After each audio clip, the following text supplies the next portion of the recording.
echo of his call. கர்த்தருக்குள் பிரியமான அன்பு சகோதர சகோதரிகளே, ప్రభువులో ప్రియమైన నా సహోదర సహోదరి, நமது ஆண்டவராகிய இயேசு கிறிஸ்து நாமத்தில் உங்களை அன்புடன் வாழ்த்துகிறேன். మన రక్షకుడు యేసుక్రీస్తు నామం నందున మిమ్మల్ని అందరినీ ఆహ్వానిస్తున్నాను. வெளிப்படுத்தல் புஸ்தகம் 2ஆம் அதிகாரம் 11ஆம் வசனம் விதமாக சொல்கிறது, ప్రకటన గ్రంథం 2వ అధికారం 11వ వచనం ఇలా సెలవిస్తుంది, ஆவியானவர் சபைகளுக்கு சொல்கிறதை காதுள்ளவன் கேட்க கடவன், ஜெயம் கொள்ளுகிறவன் 2ஆம் மரணத்தினால் சேதப்படுவதில்லை என்று எழுது.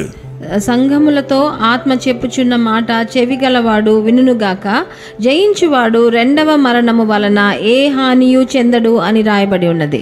நீங்கள் சேதப்படுவதில்லை என்று ஒரு செய்தியை கொடுக்கிறார். ఇక్కడ మీకు ఏ హానియు చెందరు అని ఇక్కడ రాయబడి ఉన్నది. 7 సభகளில் ஒன்றாகிய சிமிர்னா சபைக்கு இந்த செய்தியை ஆண்டவர் கொடுக்கிறார். 7 సభలు సంఘాలు ఉన్న స్మరణ సభకి ఇలా రాయబడి ఉన్నది. இந்த செய்தியின் மூலமாக உங்களுக்கும் ஆண்டவர் ஒரு செய்தியை கொடுக்கிறார். ఈ సందేశం మూలంగా మీకు కూడా ఒక సందేశాన్ని ప్రభువు ఇస్తున్నాడు. இந்த பகுதிகளை படிக்கும் போது உங்கள் வாழ்க்கையின் தேவைகள் அனைத்தையும் ஆண்டவர் அறிந்திருக்கிறார்.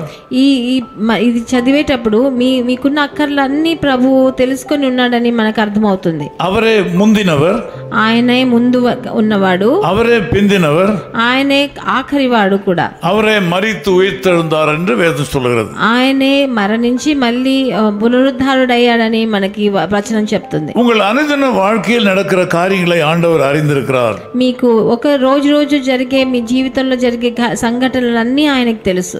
குறிப்பாக உங்கள் வாழ்க்கையில நடக்கிற கஷ்ட காலங்கள் கடந்து போகும் என்று ஆண்டவர் சொல்கிறார். ముఖ్యంగా మీ జీవితంలో గడిచిపోతున్న ఆ కష్ట కాలాలు మీరు దాన్ని గడిచి వెళ్ళిపోతారని ప్రభువు చెప్తున్నాడు. இதை 10ஆம் வசனத்திலே ஆண்டவர் 10 நாள் பாடுகள் என்று குறிப்பிடுகிறார். ఇక్కడ 10వ వచనంలో దాని గురించి 10 రోజులు మీరు కష్టపడతారు, 10 దినములు శ్రమ అని ఇక్కడ చెప్తున్నాడు. உங்களுடைய பாடுகள் கொஞ்ச காலம்தான், మీ కష్టాలు శ్రమలు కొన్ని దినాలే. ஆண்டவர் 10 நாள் பாடுகள் என்று சொல்கிறார். ప్రభు 10 దినాల శ్రమలు అని ఇక్కడ రాస్తున్నాడు. இந்த కష్ట కాలంகள் நீண்ட కాలం செல்லாது. ఈ కష్టాలు మనకి శ్రమలు చాలా రోజులు అలా పొడిగించుతూ పోడు. 10 நாள் உபத்திரவப்படுவீர்கள், 10 రోజులు మీరు శ్రమ నొందుతారు. ஆகிலும் நீ மரணம் வரை இந்த உண்மையாயிரு, కానీ మీరు మరణం దాకా మీరు నమ్మకముగా ఉండండి అని రాస్తున్నారు.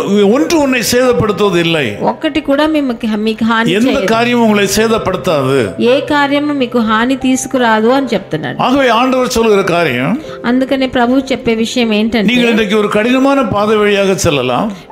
ఈ రోజు మీరు కఠినమైన శ్రమల వల్ల కూడా వెళ్తున్నారేమో. எந்த பகுதியில் பார்த்தாலும் உபத்திரவங்களும் பாடுகளும் இருக்கலாம். ఎటు తిరిగినా ఉపద్రవాలు కష్టాలు శ్రమలే అయినేమో. வியாதிகளும் துன்பங்களும் இருக்கலாம். అనారోగ్యాలు మీకు కష్టాలు ఉన్నాయేమో. யாரும் எனக்கு உதவிக்கு இல்லையே என்று நீங்கள் நினைக்கலாம். ఎవరు నాకు సహకారం చేసేదానికి లేరే అని మీరు కష్టపడుతున్నారేమో. ஆனால் ஆண்டவர் சொல்வதை கேளுங்கள். కానీ ప్రభు చెప్పేది మీరు వినండి. மிகுந்த பலனுக்கு ஏதுவான உங்கள் தைரியத்தை விட்டு விடாதீர்கள். మీ ధైర్యాన్ని మీరు మరి కోల్పోకండి. ஏற்ற காலத்தில் தேவன் உயர்த்துவார். మీరు ఏ కాలంలో మిమ్మల్ని హెచ్చించాలో అప్పుడు తప్పకుండా హెచ్చిస్తాడు. 11ஆம் வசனத்தில் ஆண்டவர் சொல்கிறார், 11వ వచనంలో ప్రభు చెప్తున్నాడు, நீங்கள் சேதப்படுவதில்லை, మీకు ఏ హానియు చెందరు అని రాయబడి ఉన్నది. உங்களுக்கு నష్టం వరాదు, మీకు నష్టం రాదు, ఆపత్తు జయం పరాదు, మీ ఆపత్కాలము మిమ్మల్ని జయించలేదు. ఆపత్తు வருவது போல தோன்றும், మీకు ఆపత్కాలం వచ్చినట్టు ఉంటది. நோய்களுடைய அகோரம் தலைக்கு மேல போது போல தோன்றும், మీ అనారోగ్యం మీకు దానికి ఇంకా దాని బయట పడమేమో అన్న ఒక భయం రావచ్చు. உங்கள் வாழ்க்கையிலே சேதம் வராதபடி கர்த்தர் காப்பார். కానీ ప్రభు మీకు ఏ హానియు రాకుండా చూసుకుంటాడు. அநேகருக்கு வருகிற கஷ்டங்கள் உங்களுக்கு வராது. మిగతా వాళ్ళకి వచ్చే కష్టాలు మీకు రావు. நீங்கள் சேதப்படுத்தப்பட மாட்டீர்கள். మీకు హాని మీరు హాని చెందరు అని చెప్తున్నాను. கர்த்தரை நம்புங்கள், ప్రభువుని నమ్ముకోండి, அவருடைய பலத்த கைக்குள் அடங்கியிருங்கள். ఆయన పెద్ద రెక్కల కీల మీరు இயேசுவே உங்களுக்கு அடைக்கலமாவாராக. ప్రభువే మీకు మీరెప్పుడు ఆయన ఆశ్రయదుర్గంగా ఉండని. நான் உங்களுக்காக ஜெபிக்க போறேன். నేను మీకోసం ప్రార్థన చేయబోతున్నాను. நேசபிதாவே உமக்கு நன்றி செலுத்துகிறோம். ప్రియ తండ్రి మీకు వందనాలు స్తుతులు నాయనా. இந்த ஜெபத்திலே கலந்து கொண்டிருக்கிற மக்களை ஆசீர்வதியும். ஆசீர்வதியும். నాతో ఏకీభవించే ఈ జనులందరినీ మీరు ఆశీర్వదించండి. இவருடைய வாழ்க்கையில் அதிசயங்கள் நடக்கட்டும். వాళ్ళ జీవితంలో అతిశయాలు జరగండి. ஆண்டவரே, ஊழியக்காரனாக நின்று இந்த மக்களை நான் ஆசீர்வதிக்கிறேன். మీ సేవకుడిగా నిలబడి వీళ్ళందరినీ నేను ఆశీర్వదిస్తున్నాను. இந்த நாளுகளுக்கு நன்மை உள்ள நாளா இருப்பதாக. ఈ రోజు వాళ్ళకు మంచి జరిగే దినంగా మారని. கடினமான பாதை வழியாக கடந்து சென்றாலும், కఠినమైన త్రోవ ద్వారా వారు వెళ్ళినా, பொல்லாத வியாதிகளால் பாதிக்கப்பட்டிருந்தாலும், ఘోరమైన అనారోగ్యం మూలంగా వెళ్ళినా కూడా, கொடூரமான மக்களை உள்ளே சுற்றி சூழ்ந்திருந்தாலும், వాళ్ళని కష్టపరిచే జనాలు వాళ్ళ చుట్టుముట్టినా పర్వాలేదు, சேதம் வராது என்று சொன்னதற்காக ஸ்தோத்திரம். వాళ్ళకే హాని రాదు అని ఈ రోజు మీరు హామీ ఇచ్చినందుకు స్తుతులు. இந்த பலவீனமான மக்களை தம்முடைய கரத்தால் தாங்குவீராக. ఈ బలహీనులందరినీ మీ చేతుల పట్టి వాళ్ళకి మీరు భద్రతనివ్వండి. இந்த கஷ்ட காலங்கள் கடந்து போகும் மட்டும் கிருபை நிழலில் வைத்துக் கொள்ளும்.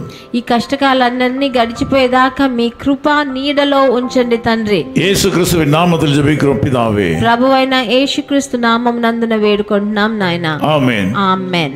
சானிழல் பள்ள திரங்கிடினும் சற்றும் தீங்கு கண்டஞ்சேனே. சானிழல் பள்ள திரங்கிடினோ சற்றும் தீங்கு கண்டஞ்சேனே. வானபரன் என்னோடிருப்பார்,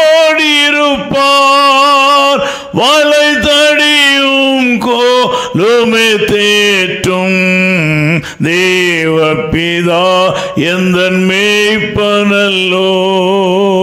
சிறுமை தாழ்ச்சியடை இளனே. His call ministries 10 Muhammad Abdullah 2nd Street, opposite International Cricket Stadium, Chepauk, Chennai 600005, India. Phone 914428528282. Mobile phone and WhatsApp 919841271858. Email sam@echoofhiscall.org. Website www.echoofhiscall.org. God bless you.